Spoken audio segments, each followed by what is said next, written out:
We're tuned in. We're tuned in to another WOOMOO transmission. Alright, I feel a bit like shit today, so mind the lack of exuberance in my tone for this evening. But today we're going to be covering metacognition and on a more overarching sort of theme, like what is smart? Like, what does it mean to be smart, and what falls within the idea of smart? So that's one thing. We'll also unpack spiritual health, and people conflate, this idea of spiritual health with like prayer and this and that and the other and all these holier than now sort of concepts when that couldn't be further from the truth, at least in my anecdotal experience. So that's something I'd like to share with you as well. And then also, slightly tangential, but it all kind of ties in together, the psychology of hurt. More specifically, those who intensely hurt others. What is the psychology? What is the reasoning behind that? And then using metacognition, how can we kind of rise above that and maybe see compassion or find compassion for those committing these acts, okay? So, to start. What is smart? So, what smart isn't is a piece of paper saying, I am a master at this, or, I am an expert at this. That is an abstraction. Absolutely, there are many people who have gone through the higher education system and have done doctorates or PhDs or whatever in a specific field and are incredibly intelligent and smart and well-rounded in their knowledge in that specific field. But smart is more than just one myopic expertise in a topic, right? Obviously, you have things like IQ, EQ, emotional intelligence. You have certain aptitude testing, which constitute certain levels of cleverness. You have knowledge or memory retention, which I argue against being an efficient use of your cognitive abilities. Knowledge not in motion is just taking up storage of your brain. Knowledge in motion, however, is wisdom. But the ultimate smart, the ultimate intellect, and I use this often, it stems to its Latin etymology intellectus. And what this means is to decipher. That is, discern truth. Now, for those who have followed my previous episodes, I cover a lot of kind of Hermetic tradition around this idea of following the Polaris, the Northern Star, the nous, right? This is the nuance, being able to see a spectrum of truth, not just this black and white binary kind of take on any sort of subject, which we get programmed into, It's the idea of what end of the political spectrum do you fall under, It's like, oh, I'm left or I'm right. Well, you can also be up, down, in and out, It's seeing a bigger, more meta picture of things and being able to interpret things, removing your emotional irrationality. It is the observer standpoint. This is, in the metaphysical cardinal point sense, you have the vertical, so on the cross, you have the vertical, the north, so the vertical line is masculine, that is the spiritual, so up the north is the fire, that is the nous. The south is the spirit, that is the air we breathe, right? And then you have the horizontal, that is the material, the feminine, the west, water, earth, east is earth. But the nous, the northern star, the highest faculty of mind within the chakra system, this is the chronos. This is Saturn, thinking from Father Time, thinking from the demiurge creator state, right? This is the highest virtue. This has access to higher frequencies of quantum information. This is how you think with true reason, right? In the Greek mythology, obviously, you have Hermes and you have Aphrodite, who is Sophia being wisdom. The marriage of these two, they represent the left and right hemisphere of the bicameral mind of your brain. Together, this is the hermaphrodite. So yes, you have that hermaphrodite in a material sense, but in the metaphysical sense, in the Hermetic mystery traditions, The hermaphrodite is one who has married the two halves of their brain, the Adam and the Eve together, right? And this provides access to the nous. So how do you get to this nous? And this applies to all things such as creative flow. I mean, just creative ideation, sporting. I mean, anything that requires high cerebral acuity in what you're doing. It all falls into the present moment.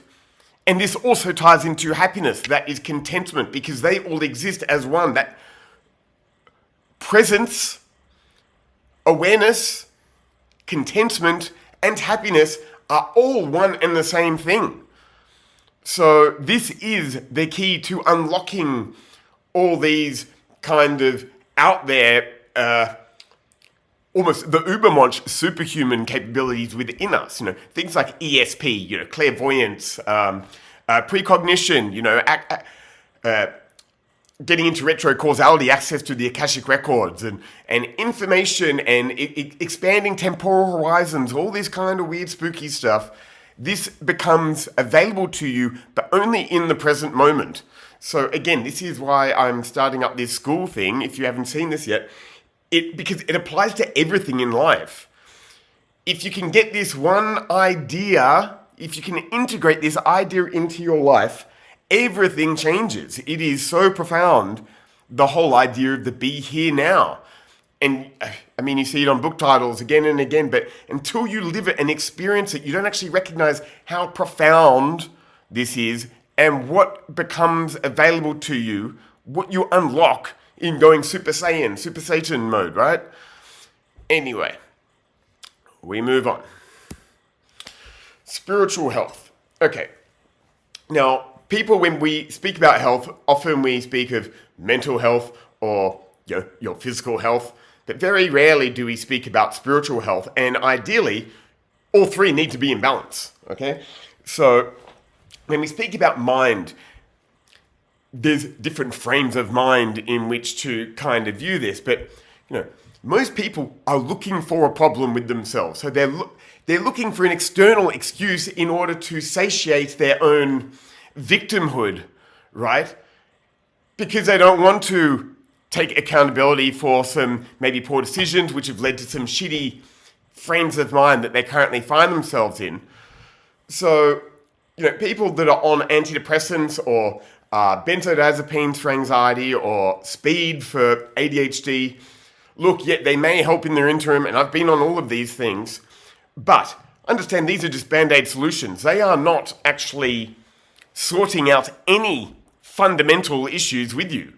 It's just it's kicking the can further down the road and actually working to Big Pharma's best interest because it's just keeping you hooked on this shit, right? It's killing you while they treat you for the death. It's retarded, right? So what is health of mind? Well, that is satiating curiosity in a learning sense. It is staying sharp. People go to the gym to, tune their bodies.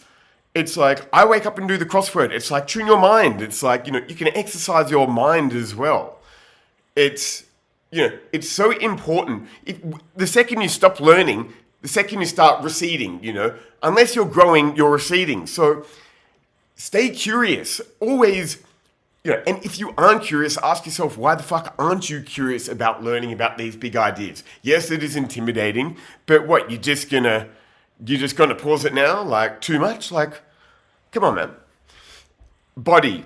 This is a little bit more obvious, but people take it too far, and this ties into the spirit health or the soul health. It's like, people are either 0 or 100. Or, I'm getting fit at the moment, so I'm quitting drinking and I'm doing all this sort of stuff.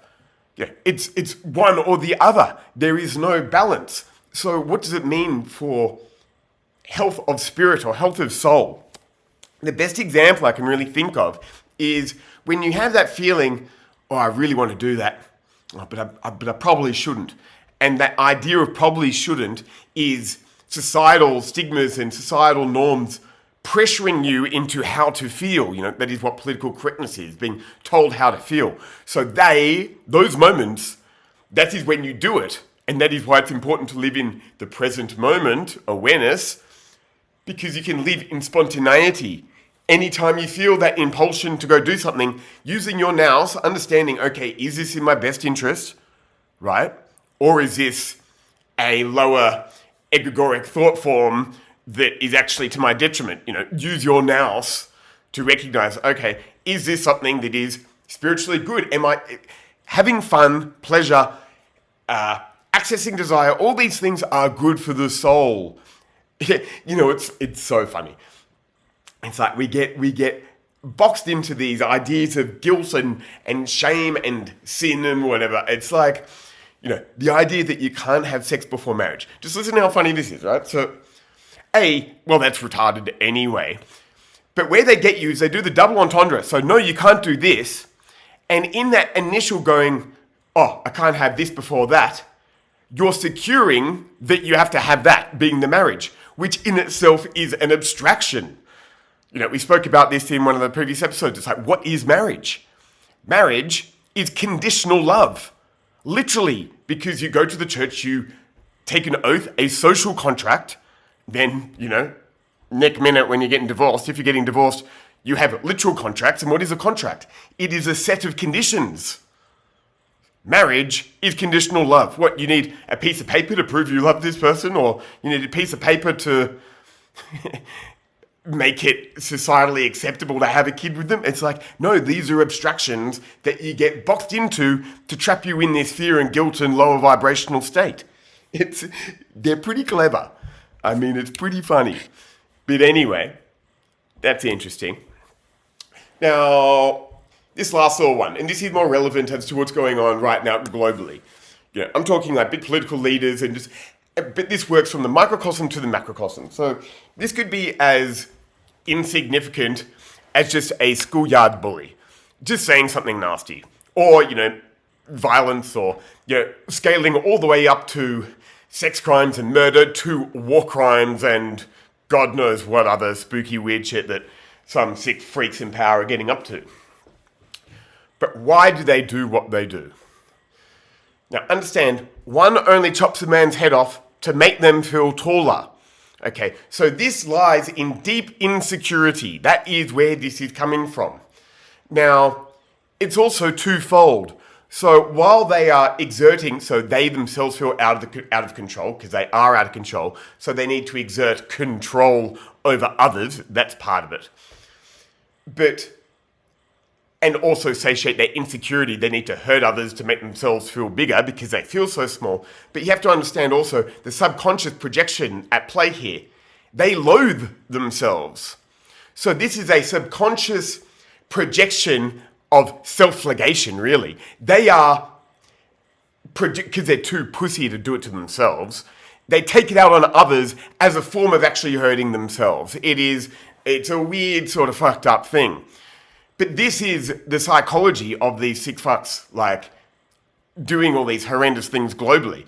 And you can imagine, you get to this position in power having been sold the illusion of happiness, that is money, power, influence, and all these things. In the Western value system, that is what we deem success. That's what we get programmed into believing is success. So when you have all this quote-unquote success, and realize you aren't happy and you aren't fulfilled, oh shit, I've been sold a lie, the illusion of happiness, that is, you sell your soul in order to get the illusion of happiness, thinking that the illusion is going to buy you the happiness, but you can start from the happiness. It's pretty funny. But you can imagine how bitter, and these people would be good at one point, like everyone is born good, but you can imagine getting to a certain position of power and then just being bitter, you've been corrupted, and you have all this power, and you loathe yourself, but now you can take it out on others, because fuck you world, I'm a bitter bastard, and if I'm going to feel like this, then everyone else is going to feel like this, okay? So this is the psychology of these people.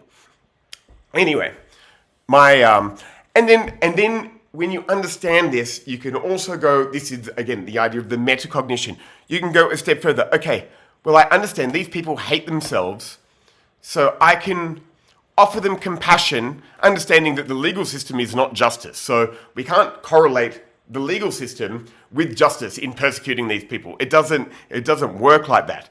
The best justice is allowing karma to take course. You don't necessarily have to forgive them, but just to ignore them. Let them waste, because these people are frightened for their lives. This is why they're into the whole transhumanism, building chips to live forever, because they're fucking scared to death of what is to come, because there is something to come. They know this, and they don't like what's coming for them. So you can rest easy and allow universe to take justice in cosmic karma, justice, true justice, and that will do for this evening. WOOMOO, woo-way.